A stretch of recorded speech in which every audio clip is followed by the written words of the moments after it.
ವರಾನ್ ವಿಭೋ ತ್ವದ್ವರದೇಶ್ವರಾದ್ಬುಧಃ ಕಥಂ ವೃಣೀತೆ ಗುಣವಿಕ್ರಿಯಾತ್ಮನಾಂ ಯೇ ನಾರಕಾಣಾಮಪಿ ಸಂತಿ ದೇಹಿನಾಂ ತಾನೀಶ ಕೈವಲ್ಯಪತೇರ್ವೃಣೀತ ಕಃ.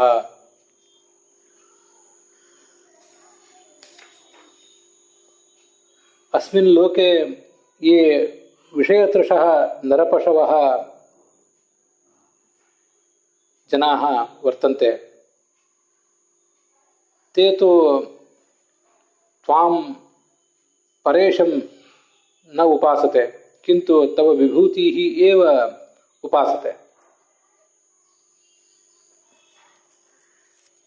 तेषां सर्वाः अपि आशिषः आशु विनश्यन्त्येव.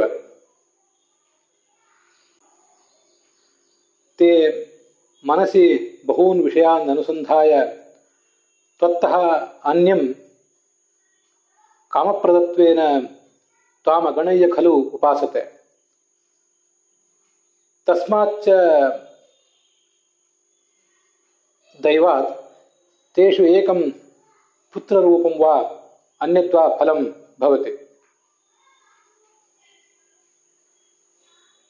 तदनन्तरं विविधाः सम्पदः तस्मात् दैवात् ते प्राप्नुवन्ति. परन्तु एतदन्तरे एव जातः पुत्रः कदाचित् यदृच्छया म्रियते. एवञ्च विषयाणाम् एकदा मेलनमेव दुर्घटम्. तथापि यः कश्चित् पुरुषः एकदा सर्वान् विषयानपि अनुभवति चेदपि तस्य मेलनस्य समये एव काञ्चित् आशामपि सः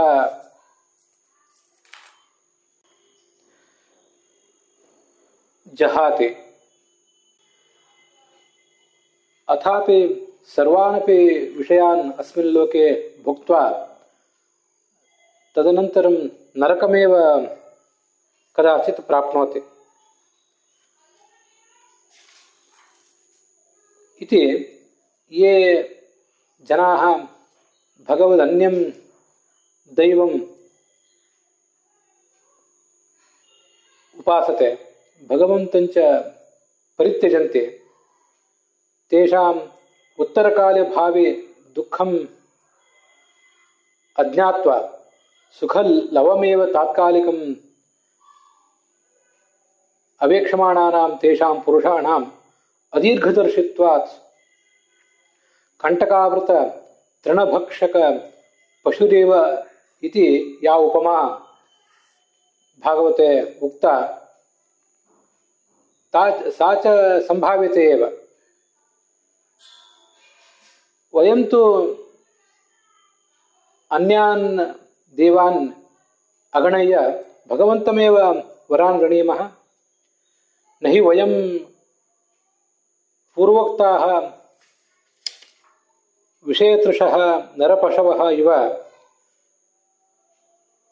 अदीर्घदर्शिनः भवेम इत्यस्य उत्तरं निरूपणम् अस्मिन् लोके भगवान् व्यासः वदति. व्यासोक्ते अस्मिन् श्लोके विष्णुतीर्थाचार्यः तस्य प्रश्नस्य उत्तरं प्रदर्शयति. पृथुः महाराजः भगवन्तं हरिं एवं ಸ್ತೌತಿ. ಈ ಹಿಂದೆ ಬಂತು, ಈ ಜಗತ್ತಿನಲ್ಲಿ ಯಾರು ಭಗವಂತನನ್ನು ಬಿಟ್ಟು ಬೇರೆ ಯಾವುದೋ ದೇವತೆಯನ್ನು ಭಜಿಸ್ತಾರಲ್ಲ ಅವರಿಗೆ ಸಿಗಬೇಕಾದದ್ದೆಲ್ಲವೂ ಸಿಗೋದಿಲ್ಲ. ತುಂಬ ಕಷ್ಟದಿಂದ ಕೆಲವನ್ನ ಅವರು ಪಡೆದುಕೊಂಡಂತೆ ಕಾಣುತ್ತಾರೆ. ಅಷ್ಟು ಪಡ್ಕೊಂಡ್ರೂ ಕೂಡ ಅದೇನು ದೀರ್ಘಕಾಲ ಅವರಿಗೆ ಸಿಗೋದಿಲ್ಲ. ಯಾವುದೋ ಒಂದನ್ನು ಪಡ್ಕೊಂಡಿರ್ತಾರೆ, ಇನ್ಯಾವುದೋ ಒಂದನ್ನು ಕಳ್ಕೊಂಡು ಮತ್ತೆ ದುಃಖಕ್ಕೊಳಗಾಗ್ತಾರೆ. ಮತ್ತೆ ಕೆಲವನ್ನ ಎಲ್ಲವನ್ನೂ ಪಡ್ಕೊಂಡಿದ್ರು ಕೂಡ ಆ ಎಲ್ಲವೂ ಇವರಿಗೆ ಇರುವುದು ಕೆಲವು ಕಾಲ ಮಾತ್ರ. ಸತ್ತ ಮೇಲೆ ಮತ್ತೆ ಮುಖ್ಯವಾದ ಧರ್ಮವನ್ನು ಅನಾದರಿಸಿದ ಕಾರಣದಿಂದಾಗಿ ಅವರು ನರಕಕ್ಕೆ ಹೋಗಬೇಕಾಗ್ತದೆ. ಇಷ್ಟು ಕಷ್ಟದ್ದಿದೆ ಈ ಮಾರ್ಗ. ಆದ್ದರಿಂದ ಅವರನ್ನ ನರಪಶುಗಳು, ಭಗವಂತನನ್ನು ಬಿಟ್ಟು ಬೇರೆ ಯಾರನ್ನಾದರೂ ಏನಾದರೂ ಬೇಡಿದವರನ್ನ ನರಪಶುಗಳು ಅಂತ ಹೀಗೆ ಶಾಸ್ತ್ರ ವರ್ಣಿಸಿದೆ. ಈ ಶ್ಲೋಕ ಏನು ವ್ಯಾಸೋಕ್ತವಾದ ಶ್ಲೋಕ ಇದೆ, ಇದರಲ್ಲಿ ಪೃಥು ಭಗವಂತನನ್ನ ಪ್ರಾರ್ಥಿಸಿದಂಥ ಒಂದು ಪ್ರಕರಣ ಇದೆ. ಅದನ್ನ ವಿಷ್ಣು ತೀರ್ಥಾಚಾರ್ಯರು ನಮ್ಮಂಥ ಜಿಜ್ಞಾಸುಗಳಿಗೆ ಮೂಡಿದಂಥ ಒಂದು ಪ್ರಶ್ನಕ್ಕೆ ಉತ್ತರ ರೂಪವಾಗಿ ಕಂಡುಕೊಳ್ತಾರೆ.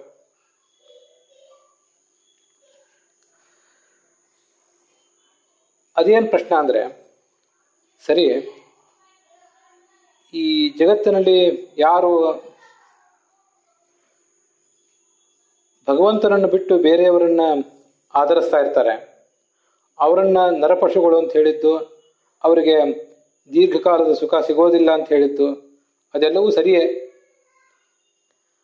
ಆದರೆ ಭಗವಂತನನ್ನೇ ಕೇಳೋಣ. ಹಾಗಾದರೆ ಇನ್ಯಾರ್ಯಾರನ್ನಾದರೂ ಏನನ್ನಾದರೂ ಕೇಳದೆ ಭಗವಂತನನ್ನೇ ಪ್ರಾರ್ಥಿಸಿ ಬಿಡೋಣ. ಆದ್ದರಿಂದ ನಮಗೆ ಸಿಗಬೇಕಾದಂಥ ಎಲ್ಲ ಫಲವೂ ಸಿಕ್ಕಿಬಿಡ್ತದೆ. ಮತ್ತೆ ನಾವು ಅವಿವೇಕಿಗಳು ಅಂತ ಕರೆಸ್ಕೊಳ್ಳೋದಿಲ್ಲ. ಭಗವಂತನನ್ನು ಬಿಟ್ಟು ಬೇರೆಯವರನ್ನು ಕೇಳಿದರೆ ಅವಿವೇಕಿಗಳಾದೆವು, ಸರಿ. ಆದರೆ ನಾವೀಗ ಭಗವಂತನನ್ನೇ ಬೇಡಿದ ಕಾರಣದಿಂದಾಗಿ ಅವಿವೇಕಿಗಳಾಗುವುದೇ ಇಲ್ಲ. ಆದ್ದರಿಂದ ಭಗವಂತನನ್ನೇ ಬೇಡಿ ಬಿಡೋಣ, ಐಹಿಕ ಕಾಮನೆಗಳನ್ನೇ ಅವನಿಂದನೇ ಕೇಳೋಣ, ಭಗವಂತನಿಂದನೇ ಕೇಳೋಣ ಅಂತ ಒಂದು ಪ್ರಶ್ನೆ. ಆ ಪ್ರಶ್ನಕ್ಕೆ ಉತ್ತರ ರೂಪವಾಗಿ ಈ ಶ್ಲೋಕ ಹೊರಟಿದೆ ಅಂತಾರೆ ವಿಷ್ಣು ತೀರ್ಥಾಚಾರ್ಯರು. ಆ ಶ್ಲೋಕ ಅಲ್ಲಿ ಮೂಲದಲ್ಲಿರುವ ಶ್ಲೋಕ ಅದು ಯಾವುದೋ ಪ್ರಸಂಗದಿಂದ ಹೊರಟಿರಬಹುದು. ಆದರೆ ವಿಷ್ಣು ತೀರ್ಥಾಚಾರ್ಯರು ತಮ್ಮ ಮನಸ್ಸಿನಲ್ಲಿ ಮೂಡಿದ ಪ್ರಶ್ನಕ್ಕೆ ಅಲ್ಲಿ ಉತ್ತರವನ್ನು ಕಂಡುಕೋತಾರೆ.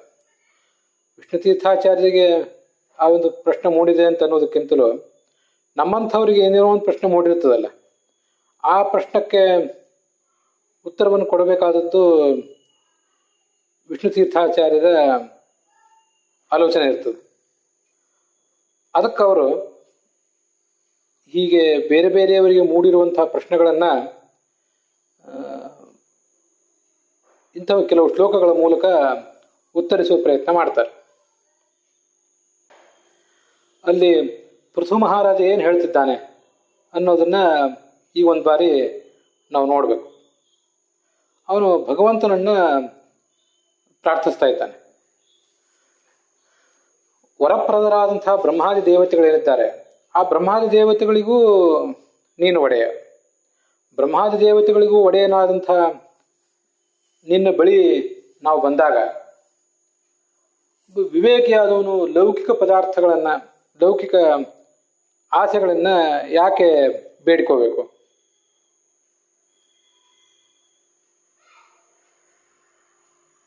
ಈ ಲೌಕಿಕ ವಿಷಯಗಳು ಎಷ್ಟು ತುಚ್ಛ ಅಂದರೆ, ನರಕದಲ್ಲಿ ಯಾರು ವಾಸಿಗಳಾದಂತಹ ಹೀನ ಯೋನಿ ಉತ್ಪನ್ನರಿರ್ತಾರೆ ಅಂಥವ್ರಿಗೂ ಕೂಡ ಅವು ಸಿಕ್ಕೇ ಸಿಗ್ತವೆ.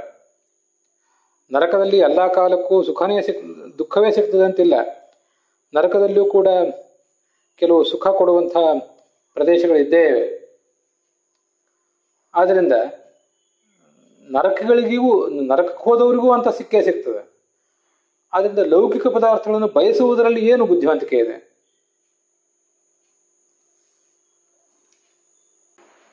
ಭಗವಂತನನ್ನ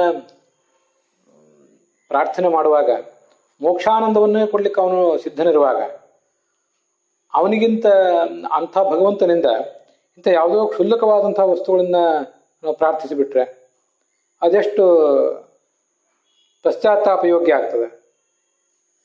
ಯಾಕೆಂದ್ರೆ ಮುಕ್ತಿ ಮಿಚ್ಛೇತ್ ಜನಾರ್ದನಾಥ್ ಅಂತ, ಆರೋಗ್ಯಂ ಭಾಸ್ಕರಾದಿಚ್ಛೇತ್, ಧನಮಿಚ್ಛೇತ್ ಹುತಾಶರಾತ್, ಜ್ಞಾನಂ ಮಹೇಶ್ವರಾದಿಚ್ಛೇತ್, ಮುಕ್ತಿಮಿಚ್ಛೆ ಜನಾರ್ದನಾಥ್ ಅಂತ ಶ್ಲೋಕ. ಭಗವಂತ ನಮ್ಮ ಕೈ ಸಿಕ್ಕಾಗ ಅವನಿಂದ ಮುಕ್ತಿಯನ್ನೇ ಕೇಳಬೇಕಂತೆ. ಈ ಶಾಸ್ತ್ರವು ಈ ಒಂದು ಶ್ಲೋಕವು ಕೂಡ ಹೀಗೆ ಹೇಳ್ತದೆ.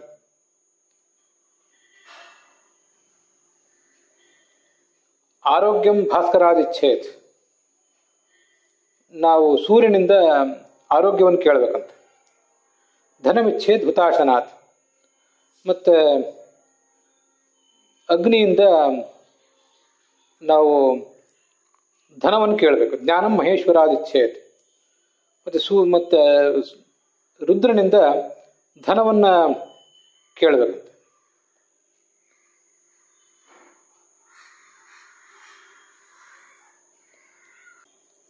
ಮುಕ್ತಿಮಿಚ್ಛೆ ಜನಾರ್ದನಾಥ್, ಭಗವಂತನಿಂದ ಮುಕ್ತಿಯನ್ನೇ ಕೇಳಬೇಕು.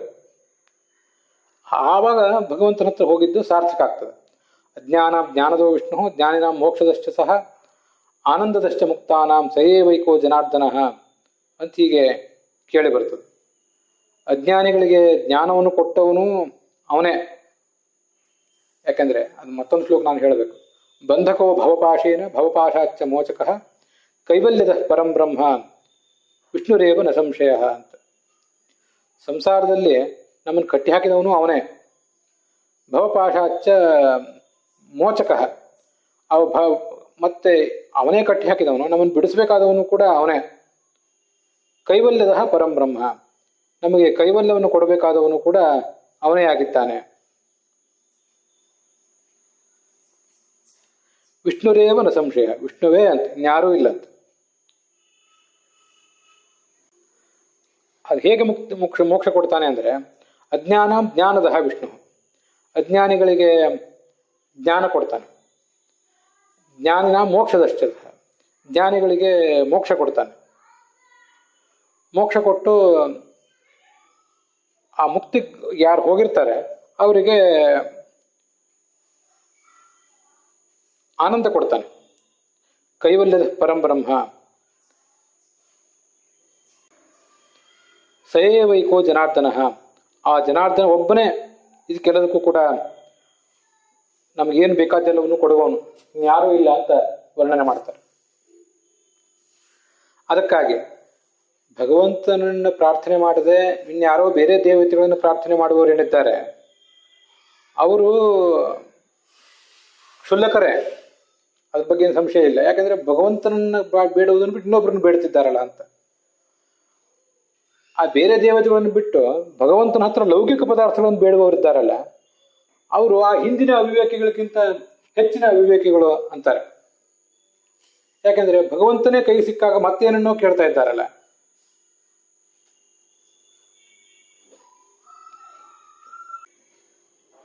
ಅದನ್ನೇ ವಿಷ್ಣು ತೀರ್ಥಾಚಾರ್ಯ ಹೇಳ್ತಾರೆ, ಸತ್ಯಂ ಯೂಯಂ ಅನ್ಯ ದೇವೋಪಾಸಕ ಜನ ಇವ ನ ಅದೀರ್ಘದರ್ಶಿನ ಇತಿ ತಥಾಪಿ ಪ್ರಾಪ್ತ ಪರಿತ್ಯಾಗಿತೆಯ ತದಪೇಕ್ಷೆಯ ಅಧಿಕಂ ಅದೀರ್ಘದರ್ಶಿನ ಏವ. ಭಗವಂತನನ್ನೇ ಬೇಡಲಿಕ್ಕೆ ಅಂತ ನೀವೇನು ಹೊರಟ್ರಲ್ಲ, ಭಗವಂತನನ್ನೇ ಬೇಡಲಿಕ್ಕೆ ಅಂತ ನೀವು ಹೊರಟವರು, ಭಗವಂತನನ್ನು ಬಿಟ್ಟು ಬೇರೆಯವರನ್ನು ಬೇಡುವಂಥ ಜನ ಏನಿದ್ದಾರೆ ಅವರಂತೆ ನೀವು ಅದೀರ್ಘದರ್ಶಿಗಳಲ್ಲದೆ ಇರ್ಬೋದು. ಆದರೆ ನಾವು ನಿಮ್ಗೇನು ಹೇಳ್ತೀವಿ ಅಂದರೆ ಅವ್ರಿಗಿಂತ ನೀವು ಹೆಚ್ಚು ಅದೀರ್ಘದರ್ಶಿಗಳು. ಅವರಂತೆ ಅಲ್ಲ, ಅವ್ರಿಗಿಂತ ಹೆಚ್ಚೇ ನೀವು ಅದೀರ್ಘದರ್ಶಿಗಳು. ಯಾಕೆಂದ್ರೆ ಕೈಗೆ ಸಿಕ್ಕ ಮೋಕ್ಷವನ್ನು ನೀವು ಕಳ್ಕೊತಾ ಇದ್ದೀರಲ್ಲ, ನಿಮ್ಗೇನು ಹೇಳಬೇಕು ಅಂತ ಹೇಳ್ತಾ ಇದ್ದಾರೆ ಅವ್ರನ್ನ.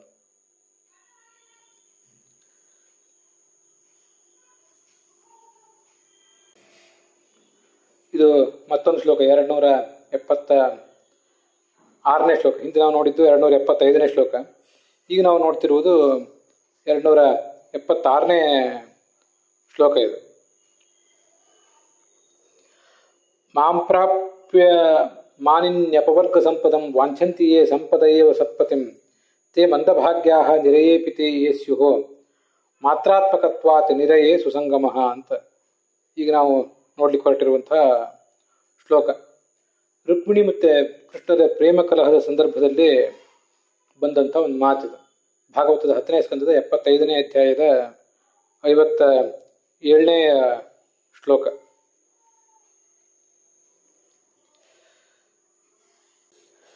ಕೃಷ್ಣ ಹೀಗೆ ಹೇಳ್ತಾನಲ್ಲಿ,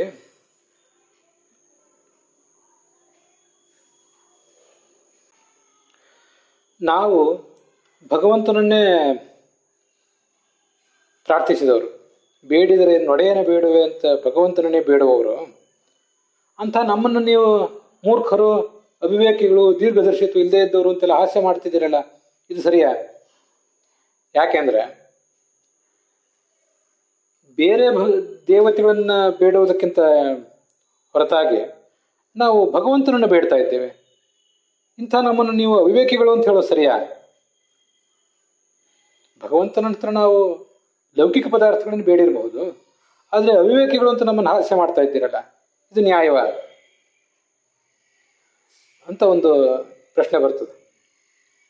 ಅದಕ್ಕೆ ಹೀಗೆ ಉತ್ತರ ಹೇಳ್ತಾರೆ ನೋಡಿ, ನಿಮ್ಮನ್ನು ಅವಿವೇಕಿಗಳು ಅಂತ ಹೇಳಿರುವುದು ನಾವಲ್ಲ, ಸ್ವಯಂ ಭಗವಂತನೇ ನಿಮ್ಮನ್ನು ಅವಿವೇಕಿಗಳು ಅಂತ ಹಾಸ್ಯ ಮಾಡಿದ್ದಾನೆ.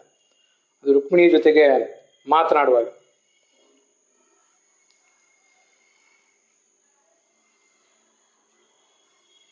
ನೋಡು ರುಕ್ಮಿಣಿ, ಮೋಕ್ಷದಾಯಕನಾದಂಥ ನಾನು ಭಕ್ತರಿಗೆ ಸಿಕ್ಕಾಗ ನನ್ನ ಹತ್ರ ಯಾವುದೋ ಲೌಕಿಕ ವಸ್ತುಗಳನ್ನು ಬೇಡುವವರು ಇರ್ತಾರಲ್ಲ, ಅವರು ಕ್ಷುಲ್ಲಕರೇ.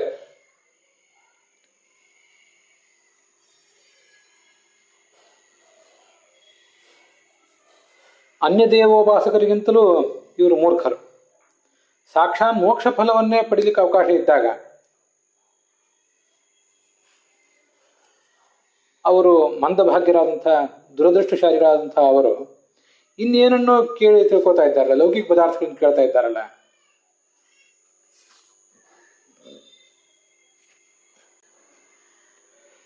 ದೇಶಾಂತರಸ್ಥಂ ರಾಜಾನಂ ಅಪ್ರಾಪ್ಯ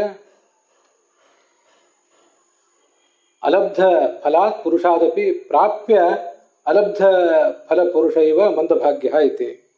ಒಬ್ಬ ರಾಜ ಇದ್ದಾನೆ. ಆ ರಾಜ ದೂರ ದೇಶದಲ್ಲಿ ಇದ್ದಾನೆ. ಈ ಒಬ್ಬ ಯಾರೋ ಕಷ್ಟದಲ್ಲಿದ್ದವನಿಗೆ ಆ ರಾಜನನ್ನ ಹತ್ರ ಹೋಗಿ ಏನೋ ಫಲ ಪಡಿಬೇಕು ಅಂತ ಅಪೇಕ್ಷೆ ಇದೆ. ಆದರೆ ರಾಜ ಸಿಗ್ತಿಲ್ಲ. ಅವನ ಹತ್ರ ಹೋಗುವುದು ಇವನಿಗೆ ಆಗಲಿಲ್ಲ, ಆದ್ರಿಂದ ಫಲನೂ ಸಿಗಲಿಲ್ಲ. ಹೋಗ್ಲಿಕ್ಕಾಗಲಿಲ್ಲ, ಆದ್ರಿಂದ ಫಲ ಸಿಗಲಿಲ್ಲ ಅಂತ ಸಮಾಧಾನ ಮಾಡ್ಕೋಬಹುದು. ಇನ್ನೊಬ್ಬ ವ್ಯಕ್ತಿ ಆ ರಾಜನ ಹತ್ರ ಹೋಗ್ಲಿಕ್ಕೆ ಇವನಿಗೆ ಸಾಧ್ಯ ಆಯಿತು. ಹೋಗ್ಲಿಕ್ಕೆ ಸಾಧ್ಯ ಆದ್ಮೇಲೂ ಕೂಡ ಸರಿಯಾದ ಫಲವನ್ನು ಕೇಳದೆ ಹೋದ್ರೆ ಇದೆಂಥದ್ದು? ಇದು ಮತ್ತೂ ದೌರ್ಭಾಗ್ಯಕ್ಕೆ ಕಾರಣ ಅಲ್ಲೇನು ಅಂತಾರೆ. ಈ ಸುಖ, ಲೌಕಿಕ ಸುಖ ಅಂತ ಅನ್ನೋದು ನೀವು ಬೇಕು ಅಂದ್ರೂ ಸಿಗದೇ ಇರಬಹುದು, ಬೇಡ ಅಂತಂದ್ರೂ ಕೂಡ ಕೆಲವು ಬಾರಿ ಸಿಗಬಹುದು. ನೀವೇನು ಬಹಳ ಪ್ರಯತ್ನ ಪಡದೆ ಹೋದ್ರೂ ಕೂಡ ಕೆಲವು ಬಾರಿ ತಾನಾಗೆ ಸಿಗುವ ಸಾಧ್ಯತೆ ಇರ್ತದೆ. ಅದಕ್ಕಾಗಿ ನೀವ್ಯಾಕೆ ಅಷ್ಟೊಂದು ಚಡಪಡಿಸ್ಬೇಕು?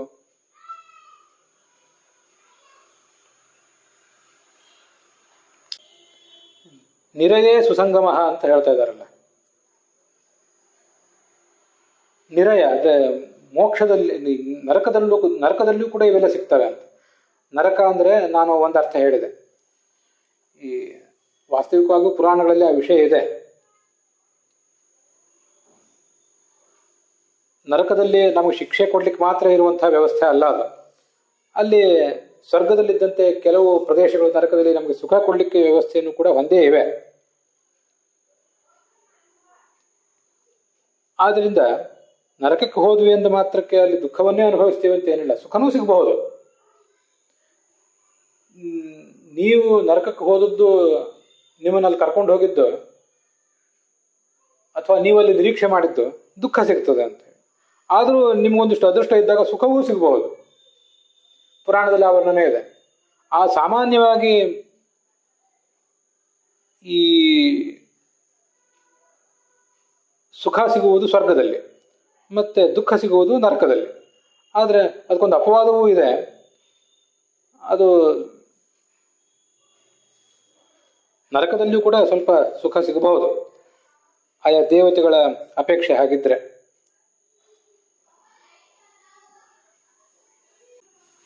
ಅದಕ್ಕೆ ಇಲ್ಲಿ ಬೇರೆ ಅರ್ಥ ಹೇಳಿದ್ದಾರೆ ಅಷ್ಟೆ. ನರಕದಂತೆ ಕ್ಷುಲ್ಲಕವಾದಂತಹ ಹೀನ ಯೋನಿಗಳಲ್ಲಿಯೂ ಕೂಡ ತಿರ್ಯಕ್ ಪ್ರಾಣಿಗಳು, ಪಕ್ಷಿಗಳು, ಅವುಗಳಿಗೂ ಏನೋ ಒಂದು ಸುಖ ಸಿಕ್ಕೇ ಸಿಗ್ತಿರ್ತದೆ. ಭೌತಿಕ ಸುಖ ಅಂತ ಅನ್ನೋದು ಏನಿದೆ ಅದು ನಮ್ಮ ಈ ದೇಹ, ಇಂದ್ರಿಯ ಇತ್ಯಾದಿಗಳಿಂದ ಕೂಡಿದಂತಹ ಈ ಒಂದು ಮನಸ್ಸು ಮತ್ತು ನಮ್ಮ ವ್ಯಕ್ತಿತ್ವ, ಒಂದಷ್ಟು ಸುಖ ಇದಕ್ಕೆ ಸಿಕ್ಕೇ ಸಿಗಬೇಕು. ಈ ಭೌತಿಕ ವಾತಾವರಣ ಮತ್ತು ಭೌತಿಕ ದೇಹ ನಮ್ಮನ್ನೇನು ಹಿಡಿದಿಟ್ಟಿದೆಯಲ್ಲ, ಅಲ್ಲಿ ಅದಕ್ಕೆ ದುಃಖ ಕೊಡುವ ಸ್ವಭಾವ ಹೇಗಿದೆಯೋ ಹಾಗೆ ಸುಖ ಕೊಡುವ ಸ್ವಭಾವವೂ ಕೂಡ ಇದ್ದೇ ಇರ್ತದೆ ಅದಕ್ಕೆ.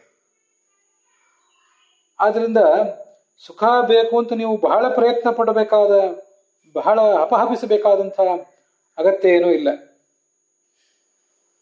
ನೀವು ಬಹಳ ಪ್ರಯತ್ನ ಪಡದೆ ಹೋದ್ರೂ ಕೂಡ ಸುಖ ಒಂದಿಷ್ಟು ಸಿಕ್ಕೇ ಸಿಗಬಹುದು.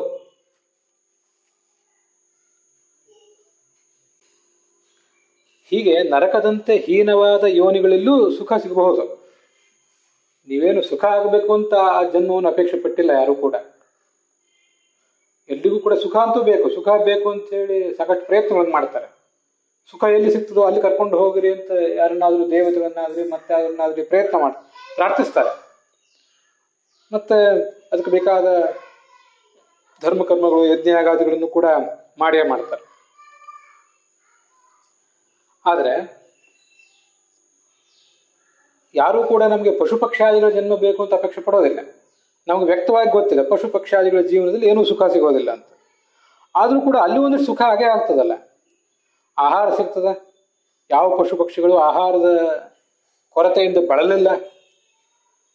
ಮೈಥುನ ಸುಖ ಅಲ್ಲಿ ಸಿಗ್ತದೆ. ಅದು ಏನು ಅವ್ರಿಗೆ ತೊಂದರೆ ಆಗಿಲ್ಲ. ಏನು ತೊಂದರೆ ಆಗಿಲ್ಲ, ಏನು ತೊಂದರೆ ಆಗಿಲ್ಲ, ಸುಖ ಸಿಕ್ಕೇ ಸಿಗ್ತದೆ.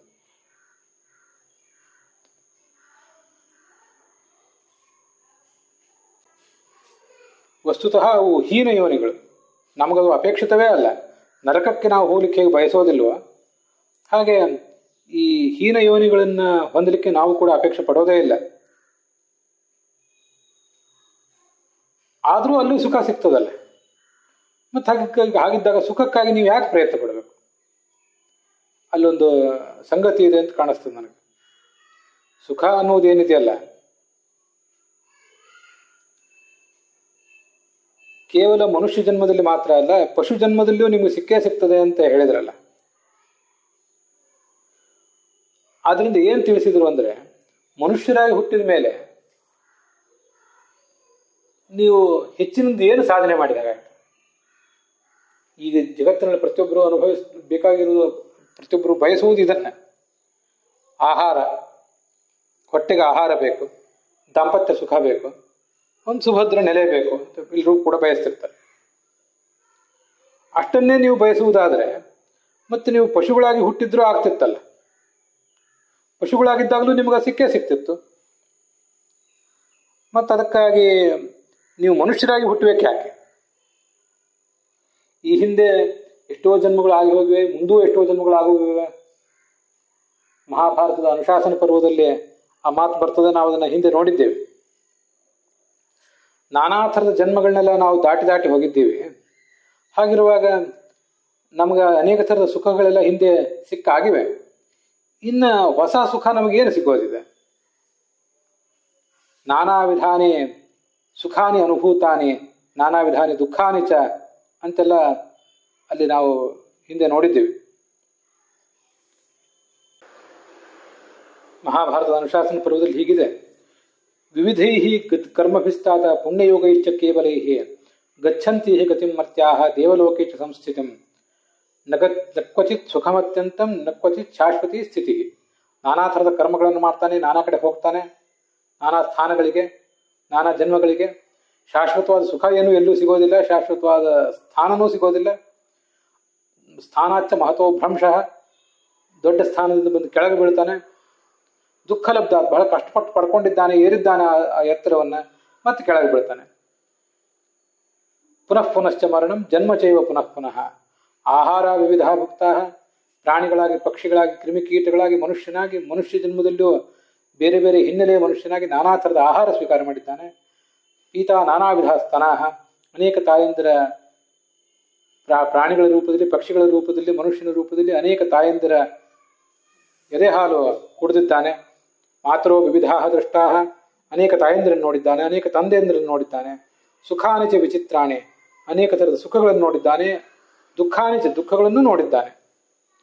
ಪ್ರಿಯೈರ್ ವಿವಾಸೋ ಬಹುಶಃ, ಅನೇಕ ಜನ ಬೇಕಾದವರನ್ನು ಕಳ್ಕೊಂಡಿದ್ದಾನೆ. ಅನಪೇಕ್ಷಿತರ ಅಪ್ರಿಯರ ಜೊತೆಗೆ ಬದುಕುವ ಪ್ರಸಂಗ ಬಂದಿದೆ. ಧನ ಕಳ್ಕೊಂಡಿದ್ದಾನೆ. ದುಃಖ, ಬಹಳ ಕಷ್ಟಪಟ್ಟು ಗಳಿಸಿದ ದುಡ್ಡನ್ನು ಕಳ್ಕೊಂಡಿದ್ದಾನೆ. ಅವಮಾನ ಆಗಿದೆ. ಅವಮಾನ ಸುಕಷ್ಟ ರಾಜತಃ ಸ್ವಜನಾತ್ತಥ, ನಮ್ಮವರಿಂದಲೇ ಪರಜನರಿಂದಲೇ ಬೇಕಾದಷ್ಟು ತೊಂದರೆಗಳೂ ಆಗಿದೆ.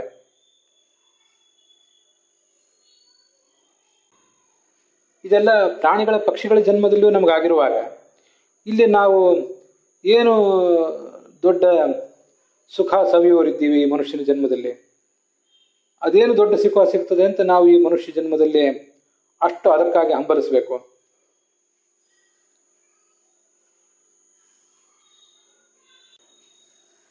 ಒಂದು ಬಾರಿ ಏಕಾಂತದಲ್ಲಿ ಮನುಷ್ಯ ಕೂತ್ಕೊಂಡು, ಇದೇನು ನನಗೆ ಹೊಸ ಜನ್ಮ ಅಲ್ಲ, ಈ ಹಿಂದೆ ಅನೇಕ ಜನ್ಮಗಳಾಗಿ ಹೋಗಿವೆ.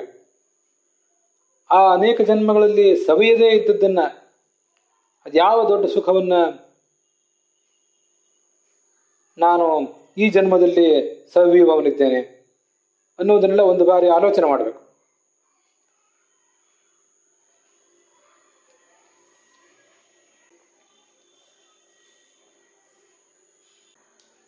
ತ್ವಂಮಾಂಸ ರುಧಿರ ಸ್ನಾಯು ಮೇಧೋ ಮಜ್ಜಾಸ್ತಿ ಸಂಹತವೋ ವಿಣ್ಮೂತ್ರ ಪೂಯೇ ರಮತಾಂ ಕ್ರಿಮೀಣಾಂ ಕಿಯದಂತರಂ ಅಂತ ಭಾಗವತದಲ್ಲೇ ಒಂದು ಶ್ಲೋಕ ನಮ್ಮನ್ನು ಕೇಳ್ತದೆ. ಸುಖ ಬೇಕು ಅಂತ ಹಂಬಲಿಸುವುದು ನಾವೇನಿದೆ, ವಿಶೇಷತಃ ಈ ಶ್ಲೋಕ ಇರುವುದು ಮೈಥುನ ಸುಖಕ್ಕಾಗಿ.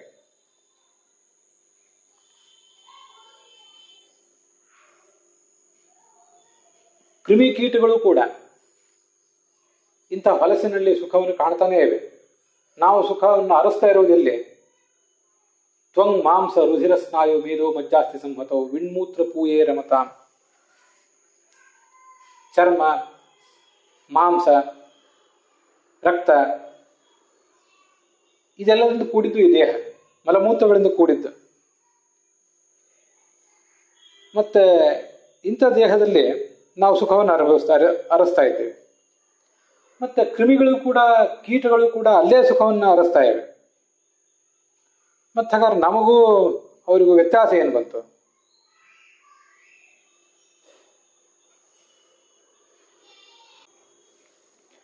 ಆಹಾರ ನಿದ್ರಾ ಭಯ ಮೈಥುನಾನಿ ಸಾಮಾನ್ಯಮೇತತ್ ಪಶುಭಿರ್ನರಾಣಾಂ ಜ್ಞಾನಂ ತು ತೇಷಾಂ ಅಧಿಕೋ ವಿಶೇಷಃ ಜ್ಞಾನೇನ ಹೀನಃ ಪಶುಭಿ ಸಮಾನಃ ಅಂತ ಒಂದು ಸಂಸ್ಕೃತದ ಸುಭಾಷಿತನು ಕೂಡ ಹೇಳ್ತದೆ. ಆಹಾರಕ್ಕಾಗಿ ಪ್ರಯತ್ನ ಪಡುವುದು, ನಿದ್ರೆಗಾಗಿ, ಮತ್ತು ಮೈಥುನ ದಾಂಪತ್ಯ ಸುಖ, ಮತ್ತು ಭಯ, ಇನ್ನೊಬ್ಬರಿಂದ ನಮಗೆ ಭಯ, ನಮ್ಮಿಂದ ಮತ್ತೊಬ್ಬರಿಗೆ ಭಯ, ಇದೆಲ್ಲ ಈ ಜೀವನವೇ ಈ ಥರದ ಇನ್ನೊಬ್ಬರನ್ನ ತೊಂದರೆಗೆ ಈಡು ಮಾಡುವ, ನಾವು ತೊಂದರೆಗೊಳಗಾಗುವ ಘಟನೆಗಳ ಸರಮಾಲೆ. ಮತ್ತೆ ಇವೆಲ್ಲವೂ ಪ್ರಾಣಿಗಳಿಗೂ ಪಕ್ಷಿಗಳಿಗೂ ಸಮಾನ.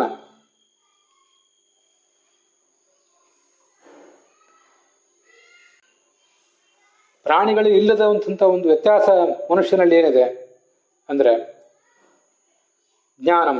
ಆ ಜ್ಞಾನ ಒಂದು ವಿಶಿಷ್ಟ, ಅದು ಪ್ರಾಣಿಗಳಿಗಿಲ್ಲ. ಆ ಇದ್ದ ಜ್ಞಾನವನ್ನ ಇವನು ಉಪಯೋಗ ಮಾಡ್ಕೊಳ್ಳದೆ ಹೋದ್ರೆ, ಅರ್ಥಾತ್ ಜ್ಞಾನವನ್ನು ಪಡ್ಕೊಳ್ಳುವ ಅವಕಾಶ ಇದ್ದಾಗಲೂ ಕೂಡ ಇವನು ಅದನ್ನು ಉಪಯೋಗ ಮಾಡ್ಕೊಳ್ಳದೆ ಹೋದ್ರೆ ಅವನು ಪಶುಭಿ ಸಮಾನ, ಪಶು ಅಲ್ಲದೆ ಬೇರೆ ಏನೂ ಅಲ್ಲ ಅವನು. ಆದ್ರಿಂದ ಪಶುತ್ವದಿಂದ ನಾವು ಮೇಲಕ್ಕೆ ಏರಬೇಕು ಅಂತಿದ್ರೆ ಜ್ಞಾನವನ್ನು ಗಳಿಸುವ ಪ್ರಯತ್ನ ಮಾಡಬೇಕು. ಕೇವಲ ಭೋಗವನ್ನು ಗಳಿಸುವುದು ಜೀವನದ ಉದ್ದೇಶ ಅಲ್ಲ.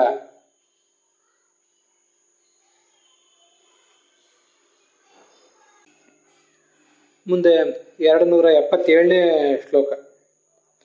ನೂನಂ ವಿಮುಷ್ಟ ಮತಯಸ್ತವ ಮಾಯಯಾತೆ ಯೇ ತ್ವಾಂ ಭವಾಪ್ಯಯ ವಿಮೋಕ್ಷಣ ಅನ್ಯಹೇತೋ ಅರ್ಚಂತಿ ಕಲ್ಪಕತರುಂ ಗುಣಪೋಪಭೋಗ್ಯಂ ಇಚ್ಛಂತಿ ಯತ್ ಸ್ಪರ್ಶಜಂ ನಿರಯೇಪಿ ನೃಣಾಂ. ಈ ಜಗತ್ತಿನಲ್ಲಿ ಭಗವಂತನ ಮಹಿಮೆ ಇಷ್ಟಿದೆ. ಭಗವಂತನನ್ನು ನಾವು ಬೇಡುವುದಾದರೆ ಅಂಥ ಮಹತ್ವದ ಸಂಗತಿಗಳನ್ನೇ ಬೇಡಬೇಕು. ಮತ್ತೇನೋ ಕ್ಷುಲ್ಲಕವಾದನ್ನು ಬೇಡಬಾರದು. ಅದೆಲ್ಲ ಸರಿ. ಆದರೂ ಕೂಡ ಯಾಕೆ ಕ್ಷುಲ್ಲಕವಾದನ್ನು ಭಗವಂತನ ಬೇಡ್ತಾರೆ? ಭಗವಂತನ ಬಳಿ ಬೇಡಬೇಕಾದ್ದನ್ನು ಯಾಕೆ ಬೇಡೋದಿಲ್ಲ? ಏನಿದು ಕಾರಣ ಅಂತಂದ್ರೆ ಅದಕ್ಕೆ ಭಾಗವತವೇ ಉತ್ತರ ಹೇಳಿದೆ. ಇದು ಭಗವಂತನ ಮಾಯೆ ಇಲ್ಲದೆ ಮತ್ತೇನೂ ಅಲ್ಲ. ಅಷ್ಟು ಸುಲಭವಾಗಿ ಪ್ರತಿಯೊಬ್ಬರಿಗೂ ಕೂಡ ಅಧ್ಯಾತ್ಮವನ್ನೇ ಬೇಡಬೇಕು ಅನ್ನುವ ಎಚ್ಚರವೇ ಬರೋದಿಲ್ಲ.